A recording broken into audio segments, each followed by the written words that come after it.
Could you imagine yourself not being able to avoid lying? What about not having a moral compass? Being totally and utterly impulsive? Not being able to experience empathy? Always manipulating to accomplish what you want? Having no control of your emotions? If you feel identified with any of these characteristics, I'm distressed to inform you that you might be a psychopath. Hi, my name is Carmen Hernandez, and right now I'm going to try to answer, representing hard data and very scientific studies, the burning question: what makes up a psychopath? An individual with this kind of behavioral disorder usually has distinctive information, grew up in a specific environment, has a particular genetic mutation in their DNA. In my TED Talk, I'm going to objectively analyze the disorder in its biological, genetic, and environmental areas. To begin with, I would like to talk about the biological composition of a psychopath that a normal human may not have. Look at these pictures. They both look very similar, but they're really not. A study conducted by the University of Wisconsin-Madison in 2017 compared 20 prisoners diagnosed with psychopathy with another 20 prisoners that were undiagnosed with psychopathy. What they discovered was quite surprising. They discovered there is a clear neurological abnormality in the brain of a psychopath. Newman, a really recognized scientist, said that there's compelling evidence that could compare to being said that their social emotional circuit is quite different from the human's circuit. What this means is that the prefrontal cortex of the brain, where the amygdala is more undeveloped than the way a normal human is in a psychopath. We could even say that a psychopath just has an underdeveloped brain and is not really crazy like some may say. Some may say even that it's just like having a deficiency in your hands or feet. The same way those limit you from walking or writing, this limits you from feeling. We all have DNA. It's the instruction manual of our bodies. It tells us everything, from the color of our hair and eyes, from the way we see the world and if we're curvy or not, if we have pigmentation in our skin, freckles, or if we're driven to math or language subjects. The same way this applies to us is applied to psychopath. A psychopath has a genetic mutation called MAOL. This genetic mutation makes them be more aggressive and violent. The genetic mutation also has another characteristic.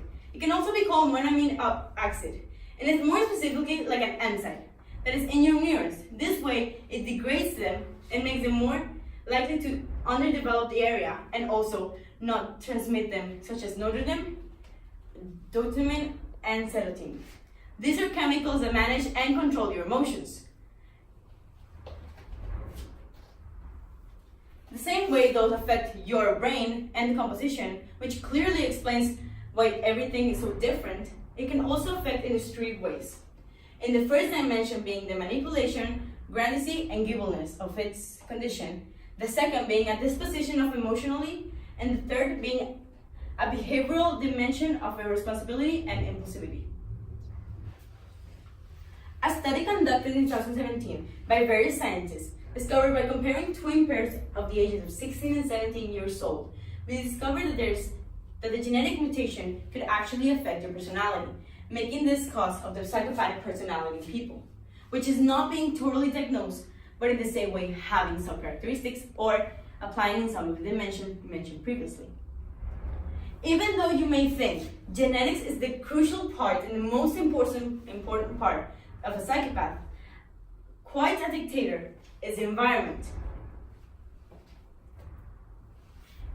She is Kate Kinney, a real-life psychopath. She was diagnosed at the age of 26 to 20 years old. This is because there's various studies, psychological like neurologically. She was affected by this condition, but however, her condition was affected by the way she grew up, and the abandonment of it also did. In a study conducted, there was various characteristics that could be seen in a psychopath, and in their environment could be affected, being peer affiliation, parent-child relationship, and academic engagement. In the family aspect, you could see that if a child had a good relationship with their parental figure, this could be a mom or dad, it was also the way the condition decreased, and vice versa. Friends. their peer affiliation. Who do you associate yourself with? Do your friends smoke, drink, are violent, steal? Are they a bad influence in your actions? If this is all yes, then the condition will worsen. School. Are you engaged in school? If the person being diagnosed is engaged in school, has a high GPA, is in school counselor, clubs, has a good relationship with their teachers, then the condition wouldn't be increasing. The environmental factor is quite the important one, and it shouldn't be ignored or overlooked due to the fact that it can help in happening criminal psychopathy. Many scientists have said that the past has the research not being vague, and it can also be that many have victims of this condition. They all talk to professionals, psychiatrists, and they don't work. They don't understand the complexity of this condition. But there's another side of the story. Kate Heaney, the same woman mentioned before, said, "I think it's important to hold people responsible for their actions, not their brain formation." It's really important because the way their brains were formed or how they grew up or the genetic mutation is not their fault. They're all conditions and aspects that they can't control. So, what I think is that it's very important to know that the symptoms of psychopathy and take a leap of faith with therapy and also talking to more individuals about this condition to be known. If you know about anyone that has this condition or could be affected by these characteristics, or you identify them, or even yourself, get the help you need. Thank you.